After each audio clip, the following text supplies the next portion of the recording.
Orion is getting ready to launch.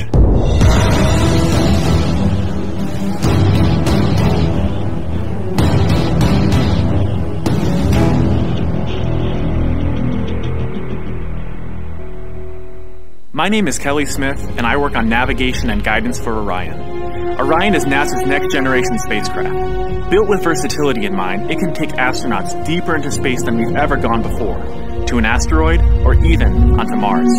For these missions, Orion has to be one tough spacecraft, withstanding high speeds, searing temperatures, and extreme radiation. Before we can send astronauts into space on Orion, we have to test all of its systems. And there's only one way to know if we got it right. Fly it in space. For Orion's first flight, no astronauts will be aboard. The spacecraft is loaded with sensors to record and measure all aspects of the flight in every detail. It all begins with launch aboard a Delta IV Heavy rocket.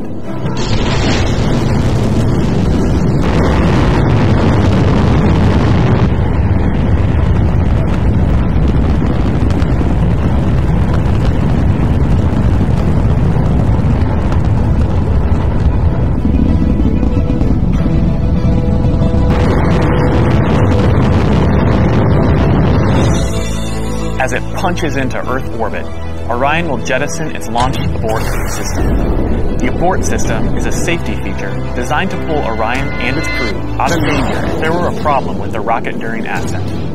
Orion's journey is just beginning. As the spacecraft and the upper stage begin their first lap around Earth, Mission Control in Houston is monitoring the progress of the flight. Orion's over 100 miles up and going about 17,000 miles per hour. Just as it passes over the Indian Ocean, we lose communication.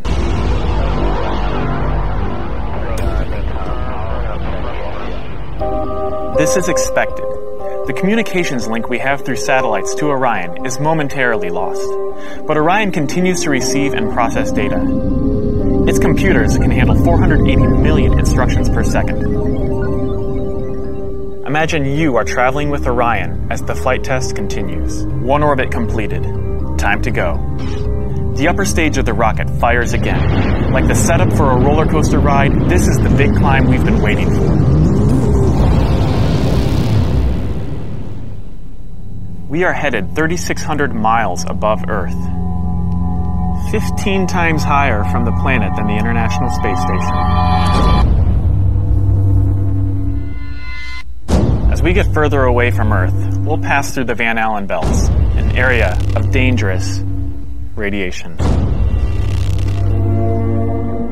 Radiation like this could harm the guidance systems, onboard computers, or other electronics on Orion. Naturally, we have to pass through this danger zone twice, once up and once back. But Orion has protection. Shielding will be put to the test as the vehicle cuts through the waves of radiation. Sensors aboard will record radiation levels for scientists to study.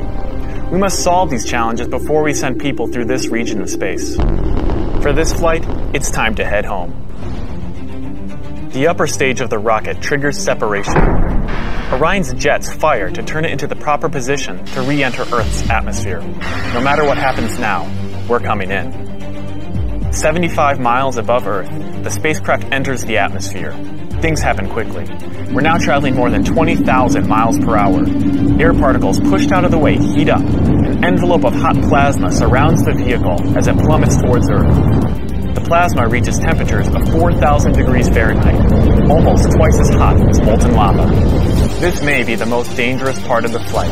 Mission Control is monitoring all the data from the spacecraft, and then we lose communication again. No data can penetrate the plasma.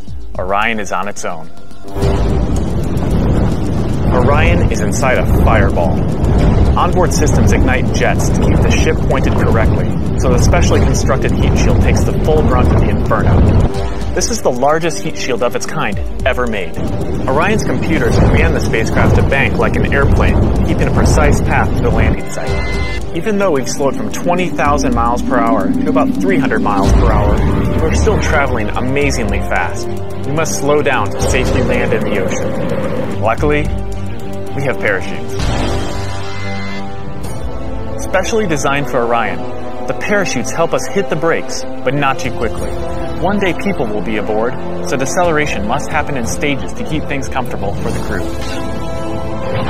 The forward bay cover jettisons.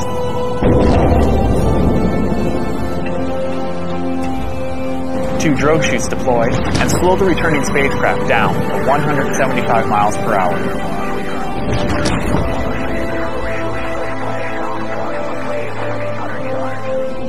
Then, the three main parachutes open.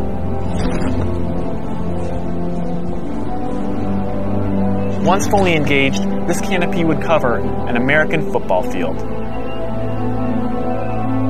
It takes parachutes this size and strength to slow our descent to 20 miles per hour, and then splashdown.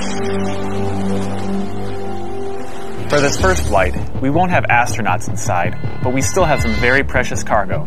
The flight data from this mission is stored inside the Orion spacecraft. While our flight might be over, there is still a lot of work to do. Onboard sensors recorded every detail, from launch to flying in space, to re-entry to landing.